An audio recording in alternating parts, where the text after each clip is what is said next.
Hello folks, welcome to loop learnings. और ये video number 19 हम बना रहे हैं स्कूल मैनेजमेंट सिस्टम। अगर आप मेरे चैनल पर न्यू हैं तो वेलकम, और अगर आप दोबारा आ रहे हैं तो वेलकम बैक। इस वीडियो में हम फ़ी कलेक्शन के बारे में डेमोस्ट्रेशन देखेंगे और हम एडमिशन के बाद जो प्रोसेस होता है फ़ी कलेक्शन का पर्टिकुलरली उसके बारे में बात करेंगे। अगर आपने इससे पहले वीडियोस नहीं देखी तो आपको मैं रिकमेंड करूँगा कि आप पहली वीडियोस इस सीरीज़ में देख लें ताकि आपको आइडिया हो कि हम क्या बना रहे हैं। ओके, सो हमने करना क्या इस वीडियो में, हमने बेसिकली अगर आप फर्स्ट ऑफ ऑल अगर आप फॉलो अलोंग कर रहे हैं इस वीडियो को, इस वीडियो सीरीज़ में आप देख के बना रहे हैं साथ, तो आप कुछ चेंजेस करनी पड़ेंगी आपको। वो ये हैं जैसे टोटल ड्यू, ये मैंने एक फील्ड ऐड की है। ये ओरिजिनली फॉर्म में नहीं थी, डेटाबेस स्कीमा में भी नहीं थी। मैं आपको दिखा देता हूँ फ़ी कलेक्शन टेबल जो कि मैंने चेंजेस किए हैं। सो ये मैंने टोटल ड्यू ऐड की है, पहले ये डेटाबेस स्कीमा में ये चीज़ ऐड नहीं थी। तो ये वक्तन फ़वक्तन ऐसी चेंजेस करनी पड़ जाती हैं। मैंने इस वीडियो सीरीज़ के स्टार्ट में भी ऐसे कहा था। सो इट्स ओके, बट मैं इसलिए आपको बता रहा हूँ कि अगर आप फॉलो कर रहे हैं तो आप देख लें। सो बेसिकली हमने करना क्या है, सबसे पहले इस क्यूरी से जो मैंने क्यूरी बनाई है फ़ी कलेक्शन क्यू की क्यूरी, यहाँ से मैंने इन्फॉर्मेशन उठानी है और मैंने यहाँ पॉपुलेट करनी है इस लिस्ट बॉक्स पे। सबसे पहला काम तो ये करना है। दूसरा काम मैंने ये करना है कि जब मैं इसको डबल क्लिक करूँ तो ये सारी इन्फॉर्मेशन यहाँ पे पॉपुलेट हो जानी चाहिए। सो ये दो काम करने हैं, तो चलें let's get started. So information यहाँ से लेके आने के लिए हम जाते हैं सबसे पहले तो ऑनलोड इवेंट में डॉट और यहाँ पे आएंगे और मैं यहाँ पे सेलेक्ट स्टेटमेंट यानी कि एसक्यूएल स्टेटमेंट का इस्तेमाल करूँगा। सेलेक्ट एस्ट्रिक, एस्ट्रिक का मतलब ये होता है कि सारा रिकॉर्ड, ठीक है ना, फ्रॉम कहाँ से लेके आना है, फ़ी कलेक्शन टेबल क्यूरी से, fee collection query, fee collection Q. Okay, where, अभी मैं ये भी नहीं चाहता कि सारे के सारे रिकॉर्ड आ जाए, लेकिन हम कंडीशन सेट कर देते हैं, वेयर क्लॉज सेट कर देते हैं जहाँ पे स्टेटस हो न्यू, ठीक है ना, वेयर स्टेटस इक्वल्स न्यू, बस मुझे वही रिकॉर्ड चाहिए, ठीक है। अब इसमें हमें क्या क्या कॉलम चाहिए वो हमने अभी डिफ़ाइन करनी है, उसकी विड्थ, क्योंकि याद रखें इस जो लिस्ट बॉक्स है इसकी कॉलम विड्थ होती हैं। जैसे एक्सेल में कॉलम होते हैं इसी तरह लिस्ट बॉक्स के भी कॉलम्स एंड रोज़ होते हैं। तो लिस्ट बॉक्स में हमने विड्थ को डिफ़ाइन करना, तो कैसे करना है चलिए अब हम देखते हैं। कलेक्शन आईडी हमें चाहिए, स्टूडेंट आईडी हमें चाहिए, लेकिन इनको ज़रूरी नहीं है कि हम लिस्ट बॉक्स के ऊपर पॉपुलेट करें। सो इसलिए हम दोनों को हाइड कर देंगे। अब हाइड कैसे करना है, यहाँ पे आएंगे 0 सेंटीमीटर सेमी कॉलन 0 सेंटीमीटर, 0 भाई ओ नहीं 0 सेंटीमीटर। सो ये हाइड हो गया। नेक्स्ट हमें ये देखना है ये कॉलम, लिहाजा हम इसको कहेंगे 3 सेंटीमीटर इसकी विड्थ होगी। नेक्स्ट रोल नंबर भी हमें देखना है तो 2 सेंटीमीटर इसकी विड्थ कर देते हैं। फादर नेम ज़रूरी है लेकिन हमें ऊपर विजिबल नहीं चाहिए तो इसको 0 सेंटीमीटर कर देते हैं। उसके बाद टाइप हमें हमारे लिए ज़रूरी है तो इसको 2 सेंटीमीटर कर देते हैं। उसके बाद रेफरेंस नंबर ये ज़रूरी है तो हम इसको 1.5 सेंटीमीटर कर देते हैं।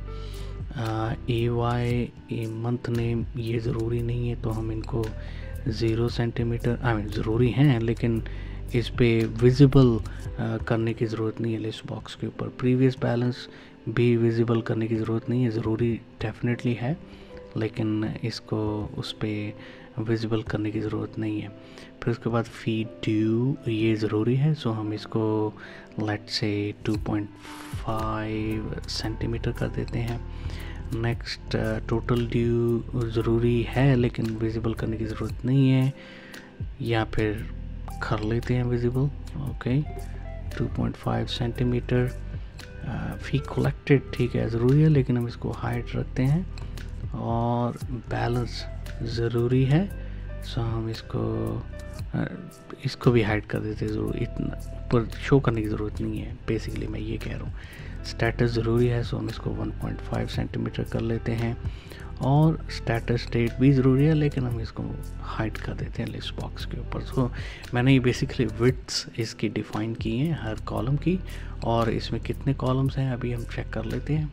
सो काउंट कर लेते हैं। 0 स्टार्टिंग में 0, 1 2 3 4 5 6 7 8 9 10 11 12 13 14 15 है 15, हाँ 16 कॉलम है टोटल।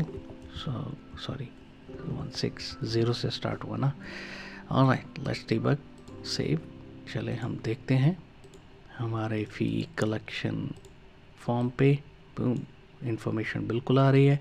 ये थोड़ा सा कुछ मेरे ख्याल से रेफरेंस नंबर कॉलम की विड्थ थोड़ी कम कर देते हैं, टाइप की भी विड्थ थोड़ी कम कर देते हैं, टोटल ड्यू की भी। सो क्योंकि ये मुझे वो स्क्रॉल बार सही नहीं लग रही थी एक्चुअली, OCD समझ लें ये जो भी है, लेकिन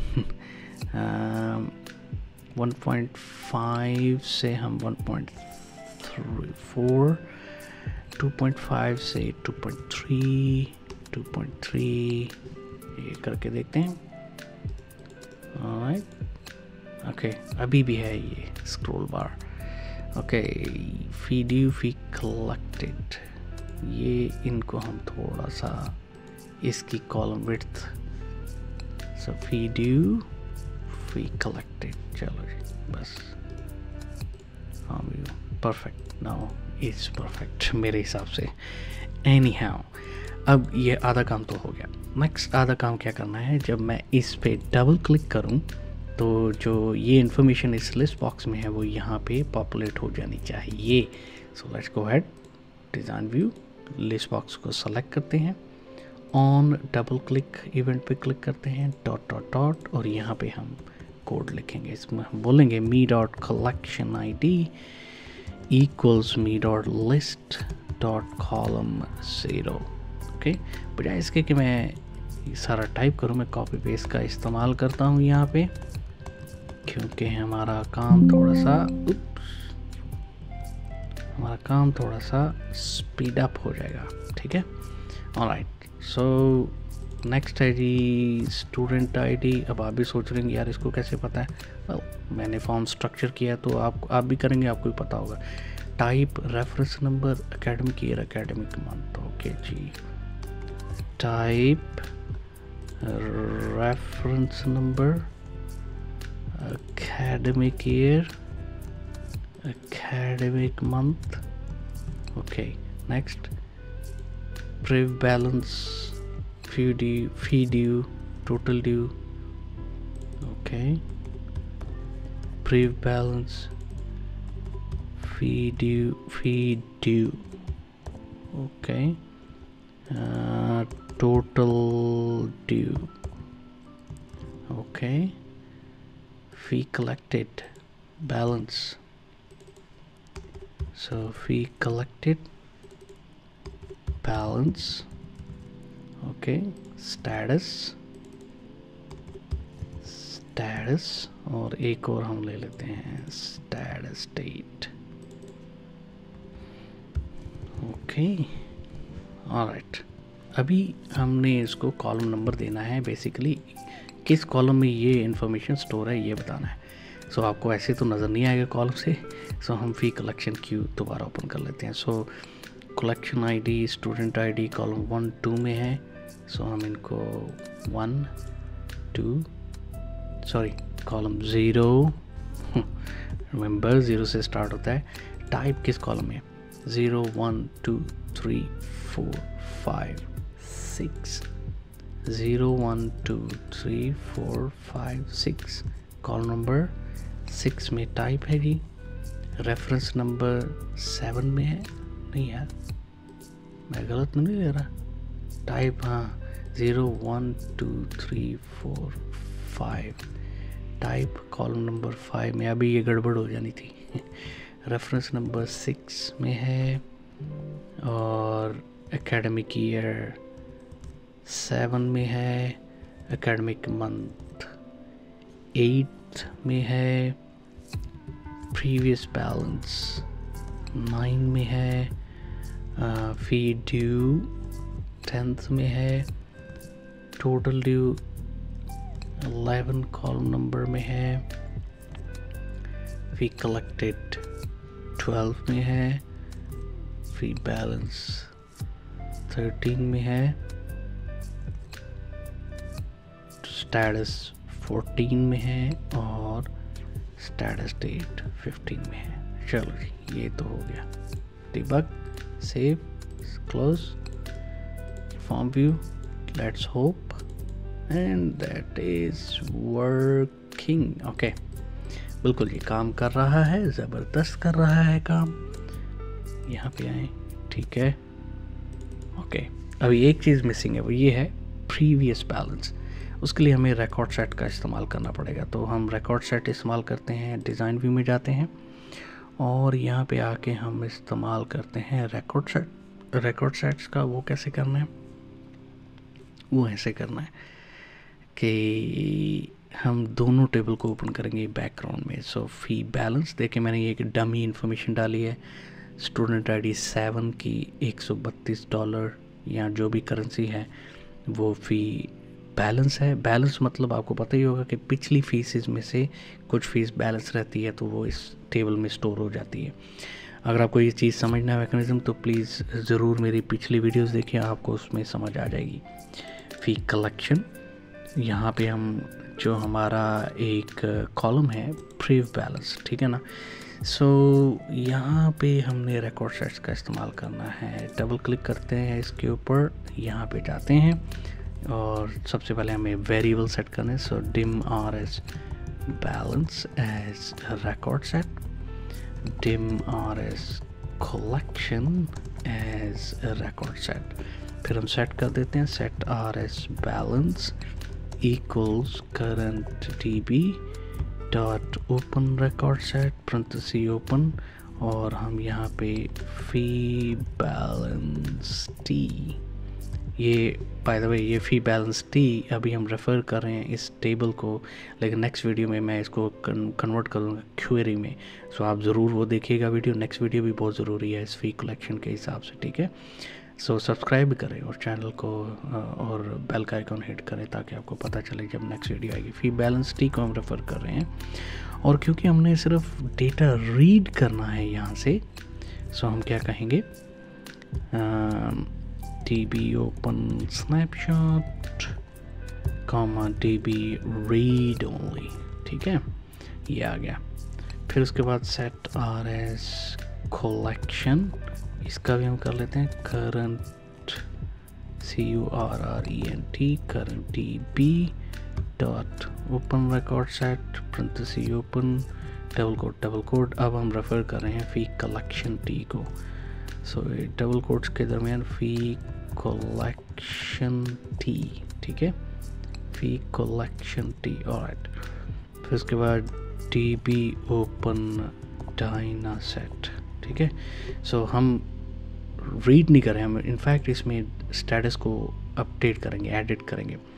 अब मसला ये है कि अब हमने ये क्या करना है कि इन दोनों टेबल्स, देखिए ये फ़ी कलेक्शन में हज़ारों स्टूडेंट्स का रिकॉर्ड हो सकता है, फ़ी बैलेंस में हज़ारों स्टूडेंट्स का रिकॉर्ड हो सकता है। तो हमें पिन पॉइंट करना है रिकॉर्ड्स को जहाँ पे स्टूडेंट आईडी सेम हो, ठीक है ना। So student ID unique identifier है तो उसको हम यूज़ करेंगे, उसको हम कहेंगे rs balance dot find first. क्या find first, student ID equals ampersand me dot list. अगर आपको याद हो तो स्टूडेंट आईडी कौन से कॉलम में स्टोर है, 1 में, ठीक है। मुझे कैसे पता यार, आप देख लें यहाँ पे स्टूडेंट आईडी 1, ठीक है ना। सेम हम कलेक्शन का करेंगे, rs collection dot find first, और क्या हमने फाइंड करना है, वही student ID equals ampersand me dot list dot column 1 में, ठीक है। अच्छा जी, ओ भाई गलती हो गई, ऑलराइट। अब हमने क्या करना है, अब हम rs कलेक्शन टेबल को ओपन करते हैं एडिट मोड में, और याद रखें जब भी हम ओपन करते हैं रिकॉर्ड सेट के साथ, सो हमें उसको अपडेट करना है और हमें rs कलेक्शन डॉट क्लोज भी कर देना है उस टेबल को। क्लोज भाई साहब, क्लोज। चलो जी, अब हम फाइंड करते हैं। अब हम कहते हैं जी हमने इस टेबल को ओपन कर लिया। अब ये टेबल रेडी है रिकॉर्ड को अपडेट करने के लिए। सो हम नेक्स्ट जाते हैं इस टेबल में, फी बैलेंस टेबल, और इसमें घूमते हम देखते हैं कि स्टूडेंट आईडी का कोई बैलेंस तो नहीं है जो हमने स्टूडेंट आईडी इस लिस्ट बॉक्स में सेलेक्ट की हुई है। अगर कोई बैलेंस है तो वो उठा के इधर फेंको प्रीवियस बैलेंस में। उम्मीद करता हूँ आप समझ गए होंगे क्या है, ठीक है। सो अब हम करते हैं, अब हम कहते हैं if RS balance dot no match equals false. अगर नो मैच मतलब फॉल्स है देन एल्स, और इसको हम एंड इफ भी कर लेते हैं ताकि हम भूल ना जाएं। अगर नो मैच फॉल्स है यानी कि अगर आपको रिकॉर्ड मिल गया है फी बैलेंस टेबल में, तो जितनी भी अमाउंट इस बैलेंस कॉलम में है फी बैलेंस टेबल के, उसको उठाओ और यहाँ पे मेंशन करो। सो और यहाँ पे लेके जाओ फी कलेक्शन के प्रीव बैलेंस में, यहाँ पे ट्रांसफ़र कर दो। सो बेसिकली ये हम कर रहे हैं, ठीक है। RS collection exclamation mark prev balance, यही है ना इस टेबल में फिल का नाम, prev balance equals RS balance exclamation mark balance, that's it. Otherwise balance RS collection का जो बैलेंस है उसको आप 0 कर दो, ठीक है। अच्छा जी, मुझे अब दोबारा बताना पड़ेगा आई बिलीव, क्योंकि शायद कुछ लोगों को समझ नहीं आई होगी। सो बेसिकली मैंने क्या है, मैंने दो डिक्लेयर किए हैं वेरिएबल रिकॉर्ड सेट इस्तेमाल करने के लिए। फिर उसके बाद मैंने उनको डिफ़ाइन किया है कि RS balance equals to what, balance table के, RS collection equals to RS collection फी कलेक्शन टेबल के। फिर क्योंकि हमारे पास जो यूनिक आईडी है इस लिस्ट बॉक्स में या इस रिकॉर्ड में, वो है स्टूडेंट आईडी। सो इन दोनों टेबल्स में भी स्टूडेंट आईडी यूनिक है, ठीक है, यहाँ पे आप देख सकते हैं। सो हमने क्या किया है कि हमने वो स्टूडेंट आईडी को पहले तलाश किया है, और फिर उसके बाद अगर हमें स्टूडेंट आईडी मिल गई है यहाँ पे फी बैलेंस टेबल में, तो जितनी भी अमाउंट बैलेंस कॉलम में है वो हम इसको ट्रांसफ़र कर रहे हैं फी कलेक्शन, ताकि हम पैसे वसूल कर सकें स्टूडेंट से। अगर उसमें 0 है तो हम अगर इसमें हमें फ़ी बैलेंस में कोई रिकॉर्ड नहीं मिला स्टूडेंट का जो हमने सेलेक्ट किया है, तो फिर हम डेफिनेटली इस फ़ी कलेक्शन टेबल में अमाउंट 0 ही दिखाई देगी, ठीक है। सो ये कोड हमने इससे अचीव किया है, इस कोड से। सो अभी जो मेन काम है वो ये है टेस्टिंग, के टेस्ट कर लेते हैं। अभी आप देखें कौन सा स्टूडेंट है, स्टूडेंट नंबर 7, इसका $132 फ़ी बैलेंस है। सो अभी हम जाते हैं। सो ये स्टूडेंट 21 देखें 0 है फ़ी बैलेंस, क्योंकि कोई फ़ी बैलेंस नहीं है। हाँ, स्टूडेंट 7 का फ़ी बैलेंस है। सो अगर मैं डबल क्लिक करूँ, अगर तुम्हारा कोड काम करेगा तो यहाँ पे फ़ी बैलेंस की अमाउंट 132 थी ना शायद, वो यहाँ पे ऑटो अपडेट हो जानी चाहिए और द फ़ी ड्यू उसके हिसाब से चेंज हो जानी चाहिए। सो double click on 7, let's finger cross, यही गो। सो देखें हमारा जो फ़ी ड्यू है वो है 2320, लेकिन उससे पहले बैलेंस भी था 132। सो अगर हम दोनों को ऐड करें तो टोटल ड्यू हमारा बन जाएगा 2452। फ़ी कलेक्टेड क्योंकि अभी 0 है तो इसलिए बैलेंस भी 2452 ही दिखाएगा। बाकी देखिए दूसरा स्टूडेंट जो मैं डबल क्लिक कर रहा हूँ तो उसका क्योंकि कोई बैलेंस नहीं है, लिहाजा उसको 2320 पे करना पड़ेगा। लेकिन इस स्टूडेंट का क्योंकि बैलेंस है तो उसको बैलेंस पे करना पड़ेगा। अभी ये हाफ काम मैंने किया है, आपको डेमोस्ट्रेट किया है, लेकिन इससे पहले वाली इसके नेक्स्ट वीडियो वो भी इससे ज़्यादा इम्पॉर्टेंट है, क्योंकि उसमें और ज़्यादा चीज़, उसमें फिर हम देखेंगे अगर नया फ़ी बैलेंस है तो उसको कैसे रिकॉर्ड करेंगे और एट्सेट्रा एट्सेट्रा। सो काफ़ी चीज़ें मैं अगली वीडियो में भी दिखाने वाला हूँ। सो अगर आपको ये वीडियो पसंद आई है तो ज़रूर लाइक करें, लाइक का बटन प्रेस कर दें और चैनल को सब्सक्राइब कर दें और बेल का आइकन हिट कर दें ताकि आपको नोटिफिकेशन मिले जब भी मैं नई वीडियो में अपलोड करूं। अगर आपको कुछ पूछना है या कमेंट्स देने हैं तो आप मुझे कमेंट्स बॉक्स में ज़रूर बताएं। मिलते हैं अगली वीडियो में, तब तक बाय बाय।